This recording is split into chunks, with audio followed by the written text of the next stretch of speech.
This is Swantown Marina, which is on the east bay side of Bud Inlet in Washington State's capital city of Olympia. If you look out on the horizon of this video, you'll see the Capitol building in the background. Swantown Marina combines convenience with tranquility. It's just a mile from downtown and only a half mile from the bustling Olympia Farmers Market. Despite its proximity to these spots, the marina is peaceful with fantastic amenities for boaters. If you're planning a short visit, you can tie up temporarily for up to 4 hours. Guest stays are either on the A dock or the breakwater for boats up to 120 feet in length. For guest reservations, check the video description for the marina's website and phone number.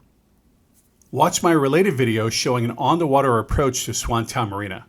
It's essential to follow the channel markers closely as you navigate through Bud Inlet. Shallow waters lie just outside those channels. Keep your navigation chart handy and monitor your depth closely to ensure a safe approach.